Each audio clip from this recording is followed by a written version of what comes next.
Mas Wahyu, Iya, Mas. bagaimana sih caranya agar kita dalam menjalani kehidupan ini jauh lebih tenang, baik pikiran, batin, intinya lebih ayem tentrem kalau kata orang Jawa, Mas. Nah, apalagi kalau kita ini dihadapkan dengan tuntutan hidup, Mas. Misalkan besok kita waktunya bayar tanggungan, bayar hutang, biaya anak sekolah, untuk belanja kebutuhan rumah, tentunya kita tidak akan bisa tenang kalau uang kita tidak ada, Mas. Nah, mungkin Mas Wahyu bisa kasih pejangan atau saran terbaik lah, Mas, untuk teman-teman yang menonton video ini. Ya, memang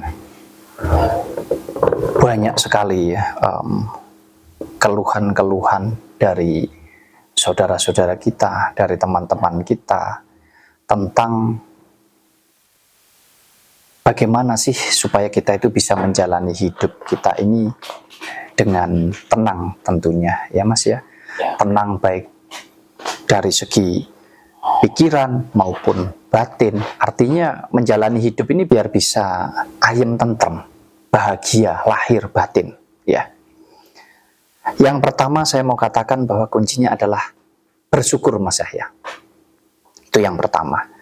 Jadi serumit apapun, seenak apapun hidup kita ini, kalau kita ini nggak punya rasa syukur, ya nggak akan pernah ada habisnya, Mas Yahya. Selalu kurang, dan kurang. Makanya, yang pertama kuncinya adalah harus banyak bersyukur. Supaya kita bisa menikmati setiap proses perjalanan hidup kita. Karena hidup ini kan perjalanan, Mas. Hari ini ketemu apa, supaya untuk besok ini kalau ketemu lagi kita sudah tahu, oh ini. Hari ini mengalami susahnya karena apa, susah dalam kesusahan yang seperti apa istilahnya. Jadi besok kita mungkin bisa memperbaiki dan kita nggak sampai susah lagi. Jadi jangan dianggap bahwa ujian-ujian kehidupan yang kita ciptakan, karena ujian hidup itu yang menciptakan kita sendiri, Mas. Jadi jangan dianggap kesulitan itu adalah sebuah hal yang jelek, jangan. Bisa jadi kesulitan hari ini itu justru proses. Kesedihan, kesusahan hari ini, masalah yang kita hadapi hari ini, itu merupakan bagian daripada proses untuk mematangkan kita menjadi yang lebih baik, Mas Yahya, dalam segala hal. Jadi untuk teman-teman jangan pernah kecil hati, jangan pernah sempit cara berpikirnya dikala menghadapi kerumitan-kerumitan dalam bentuk apapun. Tapi lebih ke, ayo kita semangat, kita optimis, kita yakin bahwasanya kita bisa menyelesaikan itu semuanya dengan baik, dengan benar.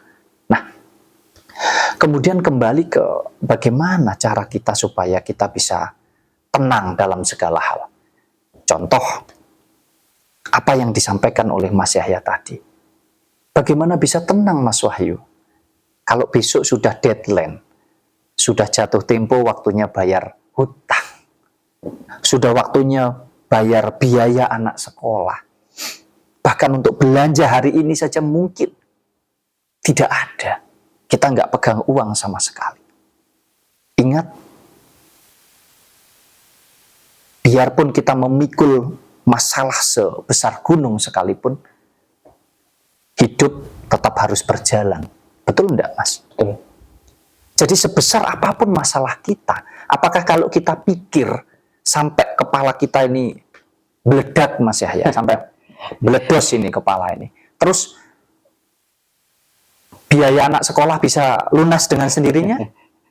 Tentu tidak ya. Hutang bisa lunas dengan sendirinya? Tentu tidak. Jadi apa yang harus kita lakukan menghadapi itu? Tenang. Tenang yang dimaksudkan di sini adalah tenang pikiran dan tenang hatinya, batinnya. Jadi kita ini mampu mengendalikan pola pikir kita ini loh, Mas. Itu penting sekali. Makanya saya sering katakan bahwa duduk diam rezeki datang. Bukan duduk diam itu terus diam begini, bukan. Pasrah gitu ya, Bukan. Tapi duduk diam itu yang didudukkan, yang didiamkan itu adalah, mohon maaf, hawa nafsunya ini tadi. Pikirannya yang bingung, aku cari uang kemana, aku harus bagaimana. Nanti ujung-ujungnya hutang lagi. Nanti ujung-ujungnya malah melakukan hal yang nggak baik. Makanya duduk tenang, duduk diam itu menenangkan, ngeleremke gitu Mas Yahya. Kalau ini sudah lerem ya, ini sudah tenang Mas Yahya, barulah di situ kita bisa berpikir dengan jernih. Apa yang ada di pola pikir kita dikomunikasikan dengan hati kita. Oh, apa aku melakukan ini dulu ya? Oh, apa aku harus begini ya? Nanti dengan sendirinya, dibalik kita sudah berserah itu tadi wis mentok kabeh, terus kita tenang, maka akan ada jalan Mas Yahya untuk itu. Makanya penting juga kita mengelola kehidupan kita, memanage kehidupan kita secara luas, termasuk memanage keuangan kita itu juga penting. Makanya kalau lagi punya banyak rezeki, jangan dihabis-habiskan, tapi ditabung, disisihkan. Ketika lagi di situasi sulit, tenango, sambil cari jalan keluar pelan-pelan. Nanti pasti ketemu itu, enggak mungkin enggak saya. Ini nanti pasti ada yang berkomentar, Mas. Kalau ngomong mah enak, Mas. Coba kalau kamu yang mengalami sendiri, pasti juga bingung. Ya, itu bebas. Ya, pendapat setiap orang tentu berbeda-beda.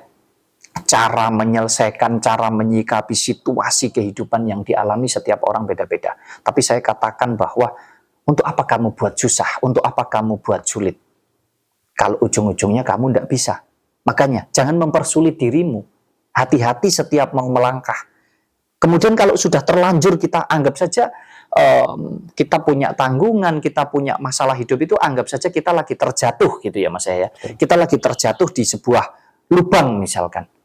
Terus kamu mau di situ menangis, meratapi, kok aku jatuh di lubang, terus kemudian gimana ini caranya saya bisa bangkit dari ini, saya bisa naik dari lubang ini, istilahnya mentas Mas Yahya ya. Supaya bisa keluar dari lubang ini saya harus bagaimana. Terus kamu pikir itu dengan emosi, dengan amarah. Ya malah habis tenagamu, habis pikiranmu Mas Yahya. Yang benar kamu harus tenang. Dengan kamu tenang, di situ kamu bisa berpikir dengan jernih. Bagaimana caranya? Karena kalau sudah terlanjur jatuh di lubang, ya ngapain mau dipikirkan kok bisa? Buat apa? Tapi lebih cari solusinya. Barulah kalau sudah bisa mentas dari lubang itu, sudah bisa keluar dari lubang itu, baru kamu berpikir, kok aku tadi bisa terjatuh di situ ya? Padahal nggak seharusnya. Wah, aku harus hati-hati nih, besok supaya aku nggak terjatuh lagi. Jadi, bukan saya ini menggampangkan, bukan. Tapi ya kita bikin dengan cara yang gampang, supaya kita bisa menyelesaikan itu dengan gampang juga, Mas. Kalau dipikir sampai, ya itu tadi, meledak kepala kita, tetap aja. Tanggungan ya harus diselesaikan. Makanya perlahan dengan pikiran tenang, hati kita tenang, kita bisa mengendalikan pola pikir kita. Saya rasa tidak ada yang tidak bisa. Hidup terus berlanjut, harus terus kita jalani. Seperti apapun siklus yang kita hadapi, ya ada naik, ada turun, ya ada hal baik, ada hal buruk atau tidak baik. Tinggal bagaimana kita mampu menempatkan diri kita di segala situasi yang seperti apapun. Untuk itu sabar, tekun, ya, semangat, jadi yakin, ya. Ini mindsetnya ini harus selalu semangat Mas Yahya, harus selalu percaya diri, harus selalu yakin di dalam keimanan kita bahwa hidup kita ini ada yang berkehendak. Sudahlah, tidak usah khawatir, ya. Jadi kita jalani hidup kita dengan penuh rasa syukur. Itu kuncinya, bersyukur. Makanya kita ini sekarang ingin berbagi supaya mudah-mudahan biarpun hanya melalui ocehan-ocehan ini bisa bermanfaat untuk saudara-saudara, untuk teman-teman semuanya. Tentunya karena kita ini juga pernah mengalami Mas Yahya, ya hidup naik, turun, jatuh, bangun, sampai udahlah nggak bisa diceritakan. Mungkin kalau dicatat di buku itu mungkin ya bisa sampai setebal ini. Jadi monggo setiap orang punya cara yang berbeda-beda di dalam menyelesaikan masalahnya masing-masing, tapi tidak ada salahnya kalau kita belajar untuk kita bisa tenang dan mengendalikan apa yang ada di pola pikir kita. Ingat, hidup itu tentang kebutuhan bukan tentang tuntutan. Jadi kendalikan hawa nafsumu, kendalikan pikiranmu, ya, supaya apa? Supaya kita ini tidak diperbudak oleh pola pikir, tidak diperbudak oleh hawa nafsu, tapi hawa nafsu itu yang harus menjadi budak kita, gitu loh, secara kasar begitu Mas Yahya.